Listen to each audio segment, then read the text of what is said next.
বন্ধুরা জানেন যতটা সুসংগঠিত আমাদের আওয়ামী লীগ বলুন, বিএনপি বলুন, সিপিবি বলুন, বাসদ বলুন, কোন দল কি এই সুসংগঠিত পরাজিত আদর্শ সমাজে প্রতিষ্ঠা করবার লড়াইয়ের সাথে যোগ্য জবাব দিতে পারবার মতো একটা ভালো দিক হচ্ছে 11 পরে আওয়ামী লীগ বিএনপি নেতাদেরকে ধরেছে, 11 হত্যাকর্তারা জামাতের লোকদেরকে দুর্নীতির দায় ধরতে পারেনি, কারণ এদের একটা ডিফারেন্ট আইডিওলজিক্যাল কমিটমেন্ট আছে। I happen to disagree with that ideological commitment, কিন্তু ওইটা যে আজকে সে করা যাবে না।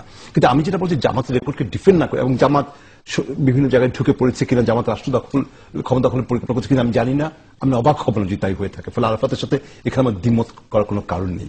কিন্তু আমি যে দুটো পয়েন্ট মেক করার চেষ্টা খুব দ্রুত, একটা হচ্ছে এটা একটা ক্লিশে হয়ে গেছে আমাদের পলিটিক্যাল ডিসকোর্সে যে ধর্ম রাজনীতিকে মেশানো যাবে না। যারা ধর্ম এবং রাজনীতিকে মেশানো যাবে না, জীবনের বিভিন্ন স্তরে রাজনীতি এবং ধর্ম কিভাবে মাখামাখি হয়ে আছে, যারা এই কথাটা বলেন তারা ধর্মও বোঝেন না, রাজনীতিও বোঝেন না। এবং এই কথাটা আজকে তার জন্য আমার জামাত হওয়ার দরকার নেই। আজকের নির্বিজ্ঞানে তালালা সাদের মতো লেখায়, আশিস নদীর মতো লোকের লেখায় এ কথা বারবার উঠে আসছে। যদি আরাফাতের সেই সংখ্যাকে উড়িয়েও না দেন যে জামাত হয়তো রাষ্ট্র ক্ষমতা দখল করতে আসবে, এই প্রস্তুতি তাদের জামাত যদি আসে এই আরাফাতদের ব্যর্থতার জন্য আসবে। কারণ আরাফাত মানে ওই ক্ষেত্রে আমি নিজেকে অন্তর্ভুক্ত করছি।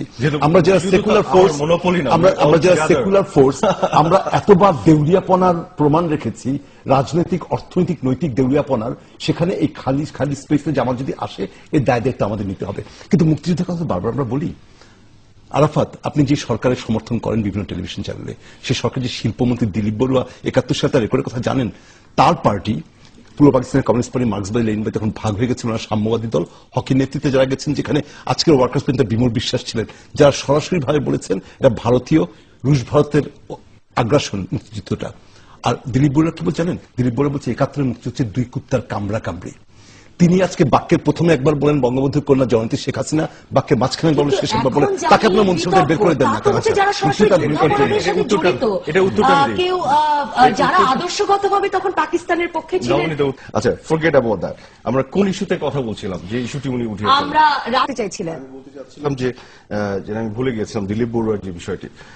দিস ইজ ভেরি ট্রু যেটি উনি বলেছেন। এখানে এসে আমি বলি, দিলীপ বড়ুয়ার মতো লোকজনকে আপনাকে অ্যাকোমোডেট করতে হবে গণতান্ত্রিক চিন্তা চেতনার মধ্যে, যেটা পিয়াস ভাই একটু আগে বললেন, গণতান্ত্রিক সমাজে অ্যাকোমোডেশন করতে হবে। আমার কথা হচ্ছে যে আপনি যদি পারেন জামাতকে বিলুপ্ত করে নির্মূল করেন, কিন্তু আপনারা পারবেন না করতে, এটা বেহুদা কথা বলছেন। যুদ্ধাপরাধের বিচার চলছে একটি আইনানুগ ট্রাইব্যুনালে, তার বিরোধিতা করে সমাবেশ, সেমিনার করবার অধিকার, মানে আইনি ব্যবস্থার বিরুদ্ধে যাবার অধিকার আপনার আমার কারো আছে কিনা? এটা একটা ভুল ব্যাখ্যা দেওয়া হয় আইনের।